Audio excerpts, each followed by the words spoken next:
मतलब कोई परीक्षा, कोई दुख, कोई प्रार्थना का पूरा ना होना, कोई कलेश, कोई ठोकर हमें परमेश्वर के प्यार से अगर अलग नहीं कर सकती, तो हम परमेश्वर के बड़े छुटकारे के लिए फिर तैयार हैं। दूसरा वचन मैंने आपको क्या दिया था कि परमेश्वर मुझे देख रहा है और सुन रहा है। हर टाइम, खाना पकाते वक्त भी, अपने पड़ोसी से चुगलियां करते वक्त भी, किसी के साथ विश्वास की बात करते तब भी, और किसी के साथ हम जब अविश्वासी बात करते हैं, शक की बात, तब भी। चलो कोई यीशु मसीह आए और कहा ये लो मेरे हाथ देखो, मेरे पांव देखो, मैं जी उठाऊं, थोमा वहां पे नहीं था। जब थोमा आया तो कहता नहीं मैं नहीं यकीन करता यीशु मसीह के ऊपर, मुझे मालूम होगा तब जब मुझे वो सामने आके दिखाई देगा। परमेश्वर तभी आपकी प्रार्थना नहीं सुन रहा है, तभी आपको नहीं देख रहा। जब आप यहां से वापस जाएंगे, अपने ऑटो में, अपनी कार में, अपनी बस में बैठेंगे, वो तब भी आपको देख रहा है और सुन रहा है। जब ये मेंटालिटी एक विश्वासी की जिंदगी में आ जाती है कि उसके काम करते वक्त भी, अगर तुम मिस्त्री हो, जब तुम ईंट लगा रहे हो और सीमेंट लगा रहे हो, तब भी वो तुम्हें देख भी रहा है और सुन भी रहा है। ऐसा करने से होता क्या है? ऐसा करने से आप परमेश्वर की प्रेजेंस के साथ रहना सीख जाते हैं। आप कम से कम गलतियां करते हैं और परमेश्वर का आत्मा आपको डिलीवरेंस और छुटकारे की ओर ले जाता है। हालेलुया। और ये दोनों वचन आपको सुनने हैं। आपको संडे का वचन, आपको थर्सडे का वचन जो वीक 1 का है, उसे आपको सुनना है। कोई वचन आपको मिस नहीं करना, कोई मीटिंग मिस नहीं करनी। आपको लगातार इस प्रेजेंस में बने रहना है, ताकि जब आपके लिए प्रेयर हो। आज मैं उस प्रेयर की स्पिरिट से आया हूं। वचन के बाद हम लंबी एक प्रार्थना करेंगे। भागना मत वचन के बाद कि पानी पियाऊं, मैं सुसु कराऊं। खड़े रहना चुप करके। आमीन। क्योंकि जब प्रेयर की स्पिरिट आती है, वो जब देखती है आप डिस्ट्रैक्ट हैं, वो आपकी लाइफ में काम नहीं करती। और ये डिस्ट्रैक्शन एक स्पिरिट है। जैसी प्रार्थना होने वाली होती है, कोई गड्डी काट ला फटाफट जाके। अरे यार, सारी उम्र गाड़ी निकालते रहे हो, कौन सा 5 मिनट पहले तुम्हारी अंबानी के साथ मीटिंग है शाम को जो मिस हो जाएगी?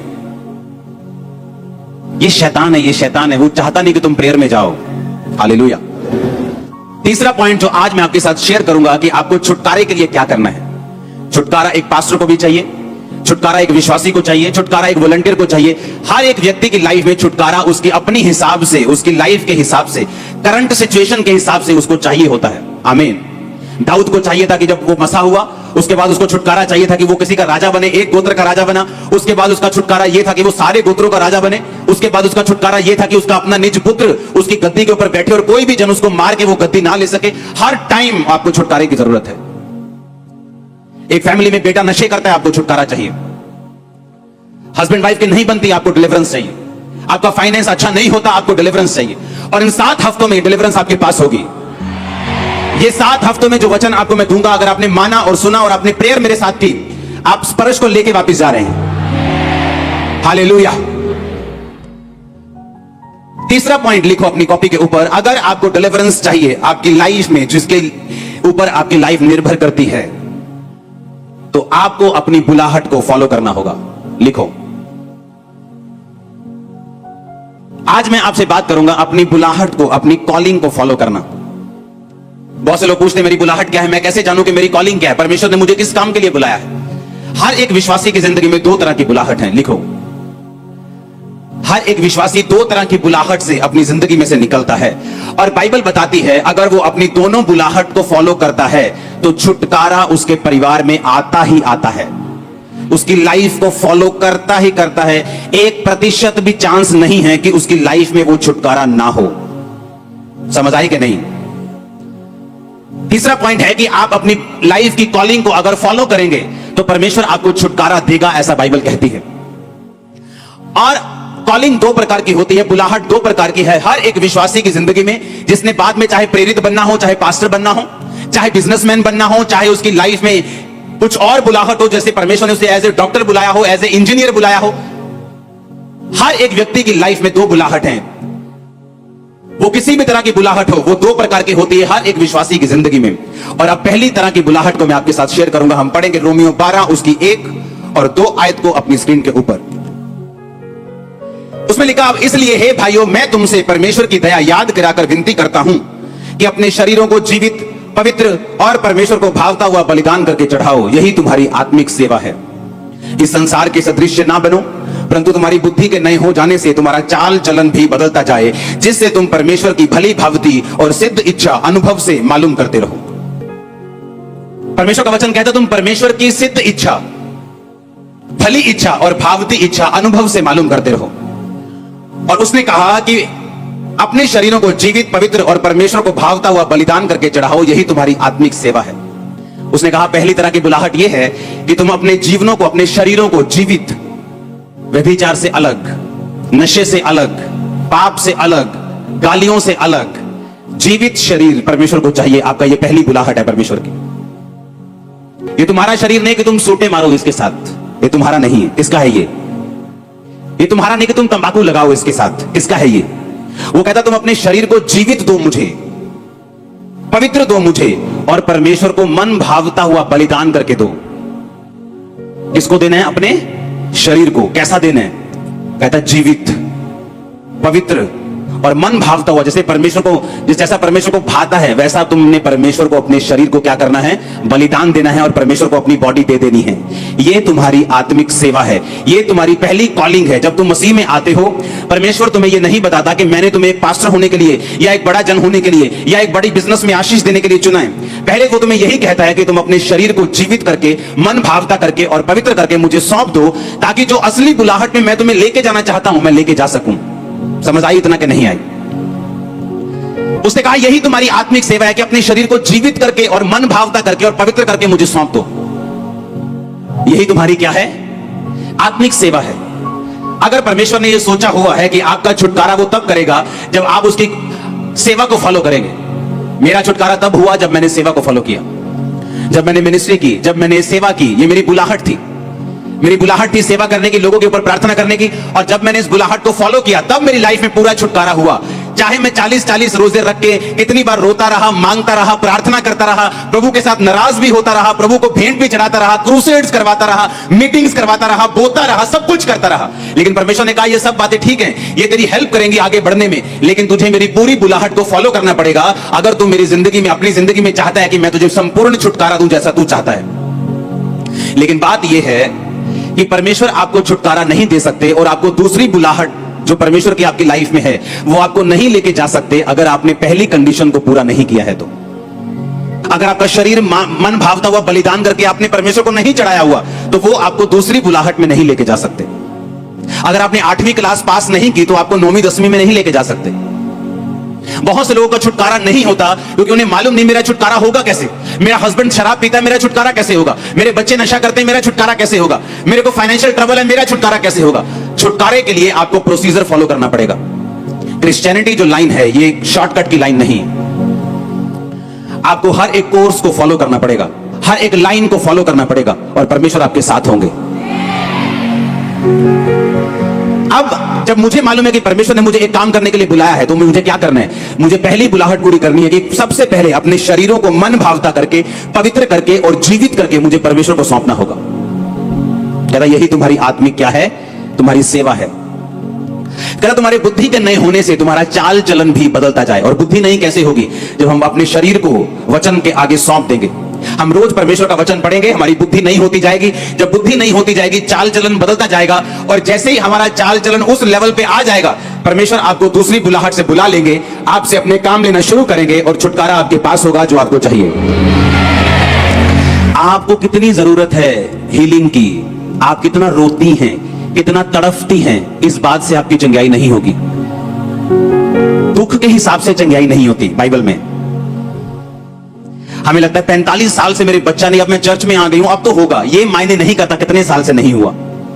हन्ना जब बच्चा नहीं होता था तो अपने पति को बोलती थी मैं तेनू नहीं बुलाना, आज तो मैं नहीं रोटी खानी। वो बोलता मेरा कसूर क्या है? मेरी दूसरी पत्नी के, पुराने टाइम में एक से ज्यादा पत्नियां होती थी, वो बोलता दूसरी पत्नी के है, तेरे नहीं। अगर यहोवा ने तेरी कोख को बंद किया है तो मेरा क्या कसूर है? क्या मैं तेरे लिए 10 बेटों से 7 बेटों से भी अच्छा नहीं हूं?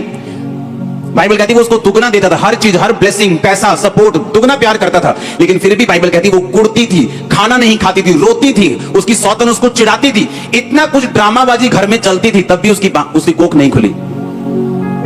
और परमेश्वर के घर में जाके गई और बोली परमेश्वर अगर तुम मुझे बच्चा, बेबी बॉय दे, मैं तेरे भवन में वापिस कर दूंगी। गर्भ खुल गया उसका। परमेश्वर ने यह नहीं कहा कि तू बहुत रो के आई है इसलिए मैं तेरे गर्भ को खोलता हूं, तू बड़ी दुखी थी मैं तेरे गर्भ को, तू बड़ी चिड़ी हुई थी मैं तेरे गर्भ को खोलता हूं। जैसे ही उसने अपनी बुलाहट को समझा कि मेरी बुलाहट यह है कि सबसे पहले मैं अपने जीवन को परमेश्वर के हाथों में सौंप दूं, प्रार्थना करूं, और दूसरा मेरी बुलाहट यह है कि परमेश्वर के लिए मैं एक बेटे को जन्म दूं जो खुदा की सेवा करे। अब आप मेरी बात को समझ रहे कि नहीं? जैसे ही उसको समझ आई कि मेरी बुलाहट यह है कि पवित्र आत्मा ने उसे समझाया, वो गई और उसने प्रार्थना की, पवित्र आत्मा ने उसे उभारा, बोल कि अगर तेरे बेबी बॉय होगा, बेटा होगा, तो परमेश्वर के घर में दे देगी और परमेश्वर के घर में वो सेवा करेगा, और परमेश्वर को एक नबी चाहिए था जिससे वो बात कर सके। जैसे ही उसने परमेश्वर की मर्जी को पूरा किया, परमेश्वर ने उसको ताकत दी।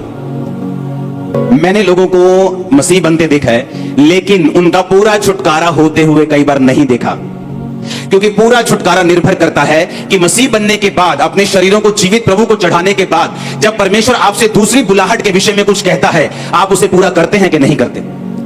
कई बार कुछ लोगों को परमेश्वर ने बुलाया होता है सेवा करने के लिए, एक खास जगह के ऊपर सेवा करने के लिए। अगर परमेश्वर ने मुझे इस जगह सेवा करने के लिए बुलाया है, मैं जितना मर्जी अनॉइंटेड हूं, गिफ्टेड हूं, अगर मैं जगहें चेंज कर दूंगा, परमेश्वर मेरे साथ सेवा नहीं करेगा।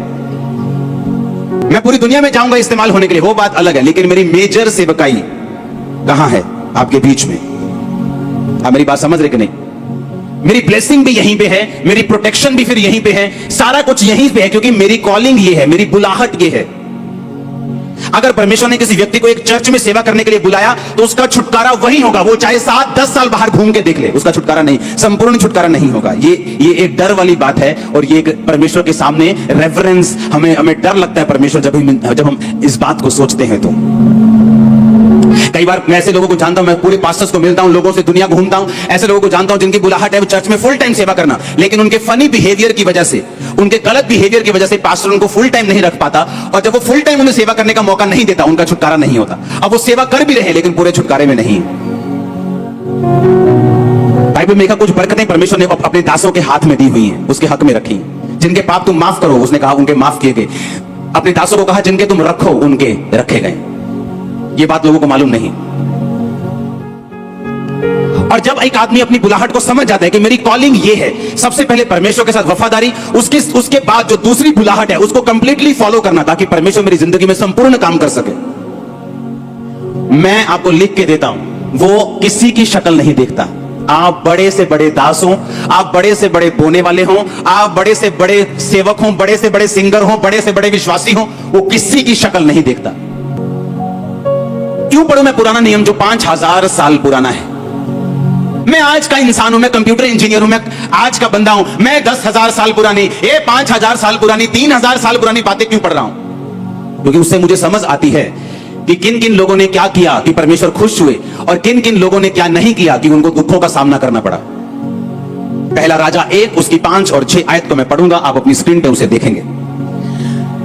तब हगीत का पुत्र ओदनिया कौन है? दाऊद का बेटा, सिर ऊंचा करके कहने लगा मैं राजा बनूंगा। सो उसने रथ और सवार और अपने आगे आगे दौड़ने को 50 पुरुष रख लिए। उसके पिता ने तो जन्म से लेकर उसे कभी यह कहकर उदास ना किया था कि तूने ऐसा क्यों किया। वह बहुत रूपवान यानी बहुत सुंदर था, और अबशालोम के पीछे उसका जन्म हुआ था। फिर से अपनी स्क्रीन के ऊपर देखेंगे इस वचन को। उसके पिता ने जन्म से लेकर उसे कभी यह कहकर उदास नहीं किया था, तूने ऐसा क्यों किया। जब कोई बच्चा शरारत करता है, कोई ऐसा काम करता है जो वचन के खिलाफ है, जब हम ये वर्ष पढ़ते हैं तो हमें ऐसा लगता है कि दाऊद बड़ा अच्छा आदमी था। लगता है कि नहीं? बहुत सॉफ्ट, अपने बेटे को कभी नहीं डांटा, प्यारा आदमी, कभी उदास नहीं किया। लगता है कि नहीं? हाँ, बचपन से लेके जवान तक कभी उदास नहीं किया अपने बेटे को। हमें पढ़ के ऐसा लगता है हमें भी ऐसा हो जाना चाहिए, लेकिन वचन क्या कहता है आज हम वो पढ़ेंगे। नीति वचन 22 उसकी 6 आयत में लिखा हुआ, लड़के को उसी मार्ग की शिक्षा दे जिसमें उसको चलना चाहिए, वो बुढ़ापे में भी उससे ना हटेगा। सब बोलो आमीन। ये शायद 54 उसकी 13 आयत में लिखा, तेरे सब लड़के यहोवा के सिखलाए हुए होंगे और उनको बड़ी शांति मिलेगी। परमेश्वर के वचन में लिखा, अपने लड़के की ताड़ना छड़ी से कर। तो तू छड़ी से जब उसकी ताड़ना करेगा तो उसको मृत्यु से बचाएगा। पर दाऊद ने अपने लड़के की ताड़ना छड़ी से नहीं की, और उसने अपने लड़कों को कभी नहीं सुधारा, और कभी भी बाइबल से उनको यह शिक्षा नहीं दी बचपन से लेके कि तुम्हें यहोवा के सामने कैसे चलना है। दाऊद अपनी जिंदगी के हर हिस्से में महाकामयाब व्यक्ति था, लेकिन अपने परिवार में वो एक फेल व्यक्ति था। वो दाऊद जिसके साथ परमेश्वर हमेशा रहता था, वो दाऊद जो एक भी लड़ाई नहीं हारा, वो दाऊद जो पवित्र आत्मा से भरा हुआ था। लेकिन परमेश्वर ये कहता है कि तुम चाहे जितने मर्जी बड़े विश्वासी क्यों ना हो, तुम्हें वचन के ऊपर चलना सीखना होगा। उसने अपने लड़के की ताड़ना कभी नहीं की, जबकि बाइबल कहती है अपने लड़के की ताड़ना छड़ी से कर। तो जब छड़ी से तू ताड़ना देगा अपने बेटे को, तो उसको मौत से बचा लेगा। पर दाऊद ने कभी अपने बेटे को ताड़ना नहीं दी, उसको कभी उदास नहीं किया, उसको हमेशा शाबाशी देता रहा और बोलता रहा कोई बात नहीं, सियाना हो जाएगा। आप मेरी बात समझ रहे कि नहीं? और सिर्फ एक ही ऐसा क्षेत्र, एक ऐसा एरिया, एक ऐसी चीज थी जिसमें दाऊद फेल था, वो था उसका परिवार। कारण यह था परमेश्वर के वचन को इग्नोर करना और दूसरा बैतशेबा के साथ व्यभिचार करना। आप मेरी बात समझ रहे कि नहीं? उसके परिवार में छुटकारे की कमी इसलिए थी क्योंकि वो परमेश्वर के वचन को पूरी तरह से फॉलो और अपनी बुलाहट को फॉलो नहीं कर पाया। आप अपने बच्चों को समझाना नहीं चाहते, आप बोलते नहीं नहीं ये तो भी जवान है, जवानी में गलतियां करते हैं। अरे जवानी में गलतियां नहीं करते, क्या जवानी क्या बुढ़ापा, गलती गलती है। आप उसको समझाते नहीं, आप कभी छड़ी नहीं उठाते और आप अपने बच्चों को नरक के लिए तैयार कर देते हैं। और जब वो बड़ा हुआ कहता मैं राजा बनूंगा, अपने बाप से सलाह तक नहीं की, कहता मैं राजा बनूंगा। और बाइबल कहती सब लोगों को गया लेके गया, प्रभु एक बड़ा भोज दिया और अनाउंस कर दिया कि मैं इजराइल का राजा हूं। और बाइबल कहती जब सुलेमान राजा बनाया गया, ये ओतनिया मारा गया। काश इसका बाप इसे मारता छड़ी से, तो ये मौत से ना मरता। और बहुत कम लोगों में ये फादर का हार्ट होता है जो लोगों को सही रीति के साथ सिखाना चाहते हैं, नहीं तो कोई ये सिरदर्दी लेना नहीं चाहता। हालेलुया। उसने कहा जो पहला काम तेरा है वो ये है कि अपने शरीरों को पवित्र मन भावता जीवित करके परमेश्वर को चढ़ाना। और तेरी बुद्धि नहीं होनी चाहिए, जो बाइबल कहती है तेरी बुद्धि उसके अनुसार होनी चाहिए, ना कि जिस हिसाब से तेरे परिवार, तेरे बूढ़े, तेरे दादा परदादा चलते आए, ना कि उस हिसाब से, बल्कि बाइबल के हिसाब से। आप मेरी बात समझ रहे कि नहीं? एक ही जगह दाऊद ने फेलियर देखा, वो क्या था? उसका परिवार। एक ही जगह उसने फेलियर को महसूस किया अपनी लाइफ में, वो कहां पर? उसके परिवार के ऊपर। क्योंकि दाऊद ने हर एक वर्ड को फॉलो किया, बस ये वचन उसने फॉलो नहीं किया कि अपने लड़के की ताड़ना छड़ी से कर। अपने लड़के को तभी सिखा जब वो बच्चा है, जब वो बड़ा हो जाएगा वो हटेगा नहीं। आज आपके बच्चे अगर चर्च में नहीं है पढ़ाई के नाम पे, कि उन्होंने पढ़ना है, ट्यूशन है, तो आप उनको तैयार कर रहे हो, जब बड़े होकर वो रिबेलियस हो जाएंगे, खुदा के खिलाफ हो जाएंगे, परिवार के खिलाफ हो जाएंगे, आप उनकी जिंदगी में कुछ नहीं कर सकेंगे।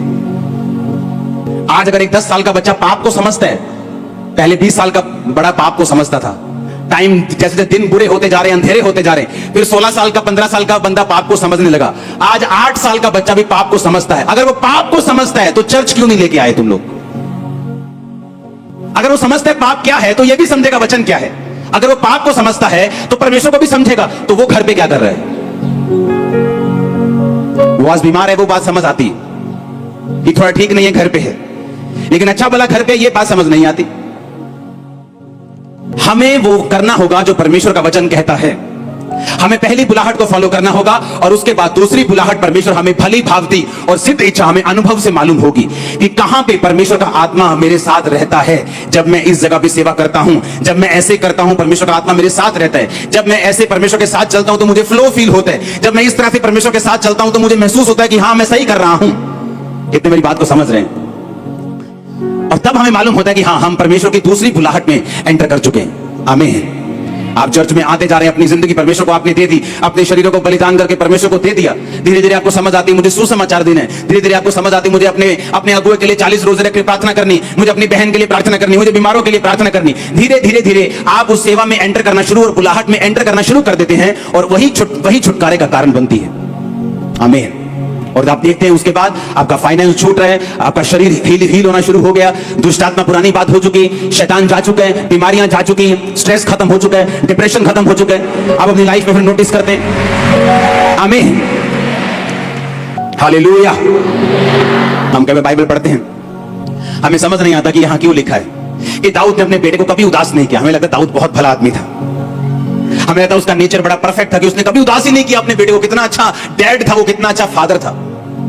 आप परमेश्वर से ज्यादा धर्मी नहीं हो सकते, आप उससे ज्यादा पवित्र नहीं हो सकते, आप उससे ज्यादा समझदार नहीं हो सकते। जब उसने शाऊल को बोला कि जा और अमालेकियों को मार दे, तो शाऊल ने उनको छोड़ दिया और वही अमालेकियों ने तुम परमेश्वर से आगे नहीं जा सकते। हालेलुया। तुम उससे समझदार नहीं हो सकते, तुम उससे अधिक धर्मी, उससे अधिक पवित्र नहीं हो सकते। जो वो वचन में कहता है तुम्हें करना है, वो तुम्हारा छुटकारा उसी में है। आमीन। हालेलुया। अपने हाथों को उठा, बोलो थैंक यू जीसस। ऊंची आवाज से बोलो थैंक यू जीसस। बोलो खुदाबंद ये वचन कि मैं तेरी बुलाहट को फॉलो करूं, मैं अपने शरीर को मन भावता हुआ बलिदान करके चढ़ाऊं, उसके बाद मैं वचन को पूरा करता हुआ दूसरी बुलाहट को बाइबल कहती है अनुभव से समझ लूं, ताकि मेरा बड़ा छुटकारा हो, मेरी फैमिली का बड़ा छुटकारा हो। मैं तेरी हुजूरी में हूं, मेरी अगुवाई कर, मुझे गाइड कर। प्रभु यीशु मसीह के सामर्थी नाम में हम मांगते हैं, आमीन आमीन। आपका छुटकारा है अपने जीवन को, अपने शरीर को परमेश्वर को सौंप देना। उसके बाद अनुभव से उसने कहा सिद्ध इच्छा मालूम करते रहो। आप चर्च में आए, अनाउंसमेंट हुई, हमें सुसमाचार देने के लिए जाना है, आपने नाम लिखवाया, आप सुसमाचार देने के लिए जाते गए, परमेश्वर ने बरकत दी, आपको मालूम हो गया अनुभव से कि परमेश्वर ने पहले मेरी जिंदगी को सुधारा, अब वो मुझसे सेवा ले रहे हैं, वो छुटकारे का कारण बनेगा। आप समझ रहे मेरी बात को? लेकिन हमारी जिंदगी अगर पवित्र नहीं हुई, अगर लाइफ अभी भी पाप में है, अभी भी परमेश्वर से दूर है, तो सेकंड बुलाहट में घुसने का तो चांस ही नहीं। 10वीं नहीं की तो 12वीं में जाने का, 11वीं में जाने का चांस ही नहीं। स्कूल में फेल हो गए तो कॉलेज में जाने का तो चांस ही नहीं। तो पहले मुझे अपने लाइफ को, पर्सनल लाइफ को परमेश्वर के साथ बिताना है। उसके बाद मुझे यह देखना है कि परमेश्वर की परफेक्ट प्लानिंग मेरी जिंदगी में क्या है। जिन लोगों की जिंदगी में मैंने देखा है कि फुल टाइम परमेश्वर की कॉलिंग है, उन्होंने अपनी बरकत को 10 साल, 20 साल, 30 साल भी लेट किया है अपने बिहेवियर की वजह से। परमेश्वर उनका पूरा छुटकारा नहीं कर पाया, क्योंकि उनका छुटकारा उनकी बुलाहट के पीछे छुपा हुआ है। आमीन। एक व्यक्ति का छुटकारा उसकी कॉलिंग के पीछे। मैं अमेरिका में गया हूं, जब मैंने अमेरिका में जाके ये बात, मुझे नहीं मालूम था, मुझे मालूम था अमेरिका ऐसा है वैसा है, लेकिन जब मैं अमेरिका में गया हूं, मैंने ये बात अनुभव से और स्पिरिट से सीखी कि अमेरिका जैसे गिवर्स, देने वाले और बोने वाले पूरी दुनिया में कहीं नहीं, पूरी दुनिया में नंबर 1 है। रियली मैं तुमको बता रहा हूं। और अगर आप सबसे अधिक बरकत देखेंगे, वो अमेरिका में आपको मिलेगी। सबसे अधिक बरकत अगर लोगों के पास है, वो अमेरिका में है। एक विश्वासी के पास 2-2 घर है, 3-3 घर है। मैं दूसरे देशों में भी गया हूं अलग, लेकिन वहां पे बोने की स्पिरिट नहीं है, बहुत कम बोते हैं वो लोग। जो चर्च से जुड़े हुए हैं वो लोग बोते हैं, वो एक अलग चीज है, लेकिन मैं ओवरऑल क्रिश्चियनिटी की बात कर रहा हूं। सबसे छोटी करेंसी में बोते हैं, पता क्या सोच के, अगर ये नाइजीरिया में गया ये 5 पाउंड, तो वहां पे तो ये बन जाएगा 1000 रुपया, इस तरह से बोते हैं। लेकिन अमेरिकन लोग जब बोते हैं, वो अपने थाउजेंड्स में बोते हैं, और इसीलिए परमेश्वर को बढ़ाता जा रहा है। मालूम आपको पता है, अमेरिका में बुलाहट थी लोगों की कि जाओ और चर्चेस को सपोर्ट करो। 90% इवेंजलिस्ट पूरी दुनिया में जिन्होंने काम किया, अमेरिका ने निकाले थे। और अमेरिका क्रिश्चियन कंट्री नहीं था, यीशु मसीह अमेरिका से नहीं आए। अमेरिका पाप में फंसा हुआ कंट्री था। जब वहां पे बेदारी होनी शुरू हुई, जब लोगों ने अपनी बुलाहट को समझा कि मेरी पहली बुलाहट परमेश्वर के साथ है, दूसरी बुलाहट मैं एक बिजनेसमैन बनूंगा, खुदा के कामों को, इवेंजलिज्म को सपोर्ट करूंगा, 1 उठा, 2 उठे, 3 उठे, इतनी बेदारी हुई, इतने अमीर लोग वहां पे हुए, और वही स्पिरिट लोगों में जाती गई। हर बंदा अमेरिका में बोने वाला है आज, हर बंदा। अगर कोई अमेरिका चला गया, उसको बोने की आदत पड़ जाती है। दूसरे देश भी है, इंग्लैंड भी है, और कंट्रीज भी हैं, लेकिन आपको वैसी वहां पे गिविंग नहीं मिलेगी। चर्च के लोग बोते हैं, जो हमारे चर्च के साथ जुड़े हुए, उनको टीचिंग पता है, उनको परमेश्वर का वर्ड पता है, वो बोते हैं। लेकिन मैं ओवरऑल क्रिश्चियनिटी की बात कर रहा हूं कि बहुत लोग वहां नहीं मिलते उन देशों में जितने अमेरिका में मिलते हैं। और उसी वजह से जब बुलाहट पकड़ लेता है आदमी, जब अपनी कॉलिंग को पकड़ लेता है, अपनी पर्सनल कॉलिंग को पकड़ लेता है, सेकंड कॉलिंग को पकड़ लेता है, परमेश्वर उसे छुटकारा देता है, बड़ा छुटकारा। एक बिग डिलीवरेंस आपका वेट कर रही है, जस्ट फॉलो करना है। आमीन। और उसने कहा जो दूसरी इच्छा है, भली इच्छा यह है कि तुम परमेश्वर को जीवन दो। हाँ, भावती इच्छा। उसने कहा सिद्ध इच्छा, परफेक्ट इच्छा, दूसरी बुलाहट, जो मेन बुलाहट है, परमेश्वर कहता तुम्हें अनुभव से मालूम होगी। आमीन। तुम पवित्र आत्मा के साथ साथ चलोगे, तुम्हें अनुभव से मालूम होगी कि आज मुझे सुसमाचार देके जाना है, आज मुझे अपने अगुए के लिए प्रेयर करनी है, आज मुझे चर्च के लिए ये काम। आपको वो दूसरी इच्छा अनुभव से मालूम होगी, कॉलिंग से मालूम होगी, अनाउंसमेंट से भी मालूम होगी, होली स्पिरिट से मालूम होगी। और जैसे आप उसे फॉलो करेंगे, आप सेम नहीं होंगे। आप मेरी बात को समझ रहे कि नहीं? और यही कारण है हर बंदा छुटकारा नहीं ले पाता। बड़े छुटकारे को लेने के लिए आपको पूरी तरह से बाइबल के पीछे चलना पड़ता है, और परमेश्वर ये चाहता है आपका बड़ा छुटकारा हो। मैंने लाइफ में छुटकारा देखा है ऐसा, जो मेडिकल साइंस नहीं कर सकती थी, लोग नहीं कर सकते थे, माँ बाप नहीं कर सकते थे, वो परमेश्वर ने किया है। जस्ट मैंने उसको फॉलो किया, अपनी जिंदगी परमेश्वर को दी। उसके बाद जो सेवा में परमेश्वर ने अनुभव से धीरे धीरे मुझे बुलाहट दी, मैंने उसको फॉलो किया और पूरे छुटकारे को हासिल किया है। मेरी प्रार्थना है आप संपूर्ण छुटकारे को हासिल कर सके। मैंने कहा मेरी प्रेयर है आप संपूर्ण छुटकारे को हासिल कर सके, अपने घरों में, फैमिली में, अपने फाइनेंस में, अपनी बॉडी, अपनी सेहत में, अपनी आत्मा में। आमीन हो जा। हालेलुया, हालेलुया, आमीन। आप तैयार हो छुटकारे को हासिल करने के लिए? आज से अपने जीवनों को, अपने शरीरों को पवित्र करके परमेश्वर के हाथों में सौंपना है। आमीन। ये उसका शरीर है, आपका नहीं। 7 हफ्तों के बाद मुझे एक संपूर्ण विश्वासी आप में दिखना चाहिए। और जो मांगना है खुदावन से मांगो, जो हीलिंग मांगनी है मांगो, जो छुटकारा मांगना है मांगो, वो ऐसा आपको छूने वाला, वापस लेके आने वाला गवाही के साथ। Hallelujah, hallelujah. अपने हाथों को उठा, बोला मैं तैयार हूं एक बड़े छुटकारे के लिए, मैं तैयार हूं प्रार्थना करने के लिए, मैं तैयार हूं। Hallelujah, hallelujah.